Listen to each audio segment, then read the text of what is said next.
gaming news. Sit back, relax, and let's begin.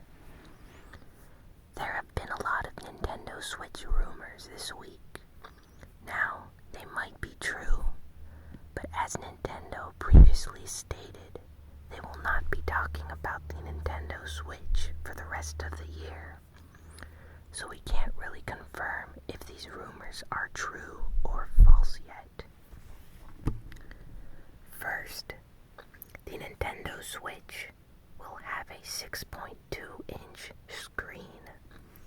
It will be a multi-touch screen, which means it will be like the normal tablet devices like iPads and Samsung Galaxy Notes, which allow you to use your fingers on the screen, whereas previous Nintendo devices like the Nintendo DS required you use a stylus in order to use them properly, so the Nintendo Switch will not require styluses.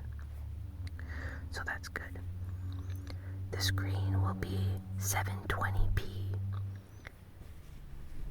and will have IR pointer controls on the Joy-Cons. So the screen will be 720p, which is much higher than the previous Nintendo screens. I mean, the Nintendo 3DS is like 240p, and the Wii U gamepad is barely like, I think 540p or something.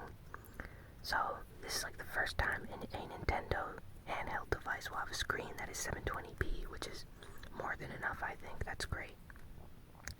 The IR pointer controls will allow you to use like the Joy-Con controllers from the Nintendo Switch to like point. And it's a rumor, so we don't know exactly how it will work so far, but apparently it will have IR pointer controls. The Nintendo Switch dock might not support external USB hard drives. So if you wanted to plug in, I don't know, let's say 1 terabyte hard drive into your Nintendo Switch dock, because we saw in the trailer what seemed to be USB ports, it doesn't seem like you'll be able to do that. The Nintendo Switch, though, will support SD cards, specifically up to 128 gig SDXC cards. So these are all rumors, of course. We don't have any confirmation if they are true or not, but these seem to be in line with what other people have previously stated. So these could be true. We'll just have to wait and see, I guess. Now, the following information is not rumors and officially confirmed by Nintendo. Nintendo said that they will be holding a conference or event of sorts on January 12th, 2017, where they will announce the price date, the price and launch date of the Nintendo Switch. So people have been speculating that it might cost around $299 US or $249 US or even $350 US, but certainly around that ballpark. So they will announce the price, the launch date, which is sometime in March. We don't know if it'll be, one of the first weeks in March or near the end of March, so they'll give us a launch date. And they will also be revealing the launch titles for the system, so that's great as well. Game Explain, a famous YouTube channel for gaming, managed to contact one of the actors in the Nintendo Switch commercial. So they actually had him on their show and interviewed him. He seemed to really enjoy Nintendo games and was more than happy to talk about his experience working with Nintendo for the Switch trailer. He said that he was one of the only gamers that was featured in his segment of the trailer. Just about everybody else in the trailer with him were professional actors, whereas he was a, gamer. He streams on Twitch and plays video games.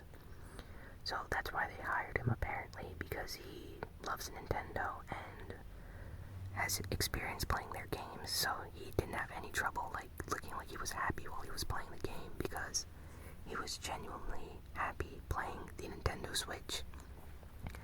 He says he also has more information about the Switch that he cannot reveal or disclose at this time because he signed an NDA with Nintendo. So, in the future, once this information is officially revealed, he'll be able to speak more and confirm certain things. So, I look forward to hearing from him in the future. It was Paris Games Week in France this week. Just a second, guys. I'm going to increase the volume here a second. So it was Paris Games Week in France France like a few days ago. I think it might still be going on right now, though. Usually lasts an entire week, so I'm not entirely sure. But Square Enix announced a bunch of new information at Paris Games Week. First, it was revealed that Final Fantasy 15 has gone gold. Now, when a game goes gold, going gold means that the game is completely finished and they printed a master copy of the game disc. So, it's basically saying that Final Fantasy 15 is completely finished. So, the game is coming out in a month. All they have to do is print discs and be ready to ship them out to everyone. So, that's great. And to commemorate the occasion, they released a new Final Fantasy trailer completely in CG and called it Omen. And it's by far one of the best Final Fantasy 15 trailers, and arguably one of the best Final Fantasy trailers of all time. I highly suggest you all go check out the Final Fantasy 15 Omen trailer. It's really good. People all over the internet are praising it as one of the best Final Fantasy trailers. It has a really dark and serious tone. It completely throws everything we thought about the game in for a loop. People were expecting the game story to go in a certain direction, but this new trailer looks like Square Enix has been keeping secrets from us, because the game looks entirely different and it looks awesome. Square Enix also announced that Sora from Kingdom Hearts will be appearing in World of Final Fantasy as free DLC.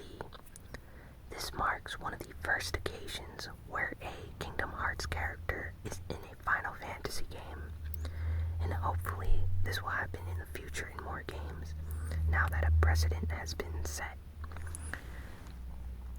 Kingdom Hearts 1.5, 2.5 HD Remix, which were previously only available on PlayStation 3, are now going to be released in one package for the PlayStation 4 and will run at 60 FPS.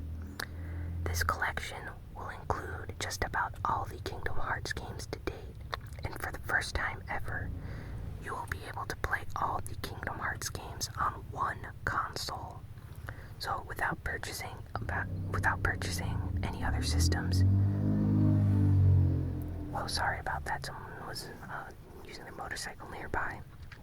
But for the first time, you will be able to play all the Kingdom Hearts games on one system without purchasing any other consoles. So this is great news for new fans or people that haven't had a chance to play all the games. Now you can play the entire series on PlayStation 4 just in time for Kingdom Hearts 3. So this is great. Sorry about that. The neighbor's dog was barking because a motorcycle was driving nearby, so I might edit that out.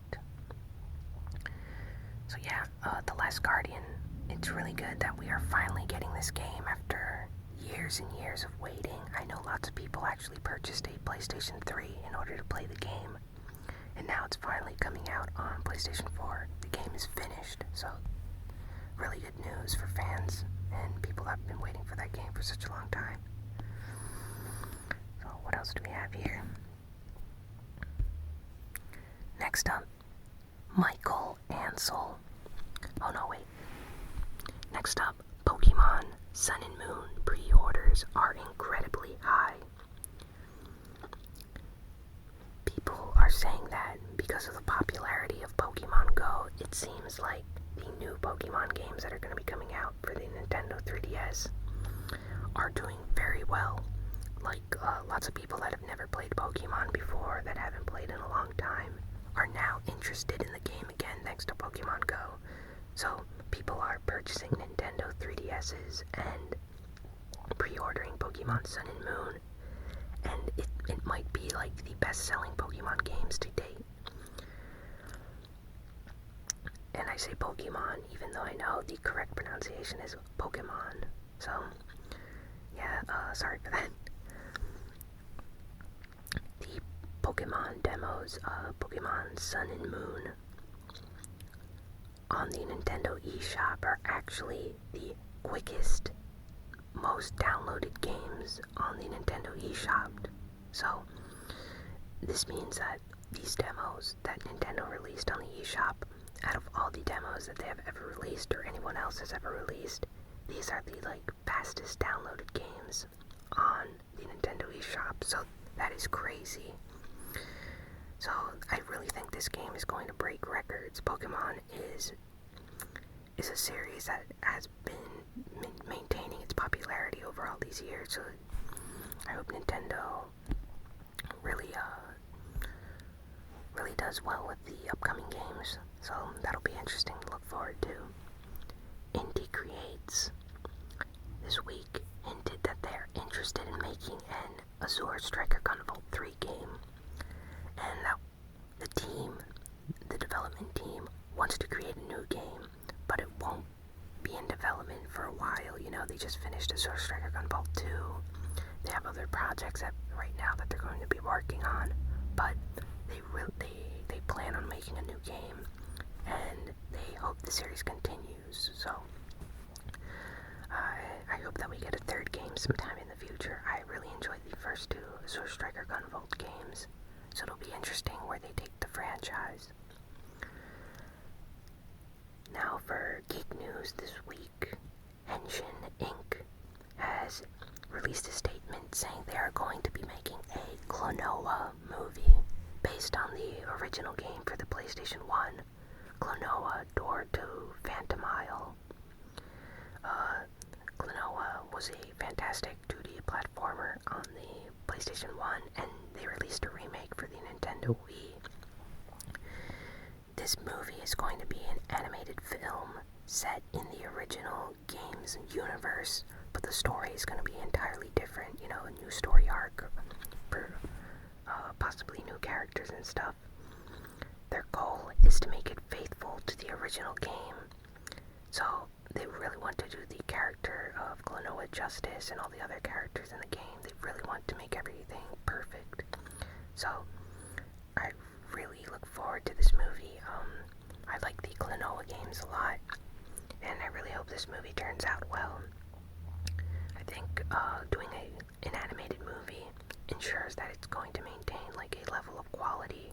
With Bandai Namco involved, they usually make good animated movies for their IPs and stuff, so look forward to it. Now the retro gaming fact of the week.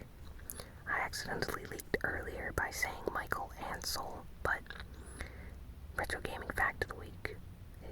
Michael Ansel from Ubisoft has recently shown off the original Super Nintendo version of Rayman. Now, Rayman is of course a famous 2D platformer, one of Ubisoft's best games. I believe Rayman 2 and 3 are considered classics, specifically Rayman 2, since it's been ported to just about all the systems ever made. I mean, it's been on the Nintendo 64, PlayStation, Dreamcast, then ported to the Nintendo DS, Nintendo 3DS, and various other collections, so it's really a popular game. But he posted pictures of the ROM board on his Twitter account and teased that this game should be coming to the Nintendo Switch. He posted some screens, and this game was running at 60 FPS on the Super Nintendo.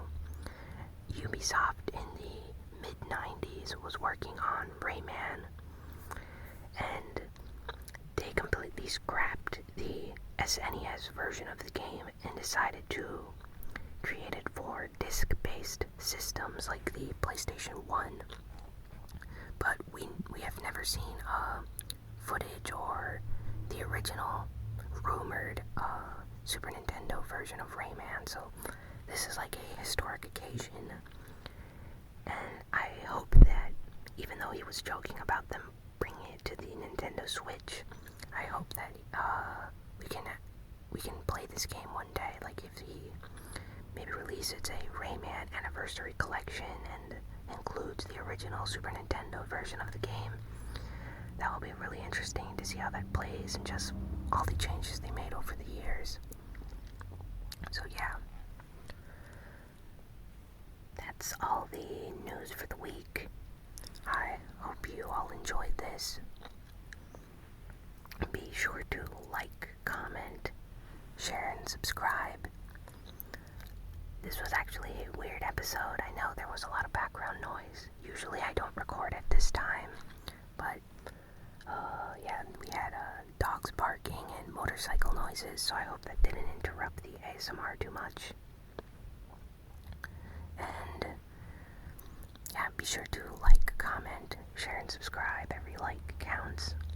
Subscribe if you want more news videos.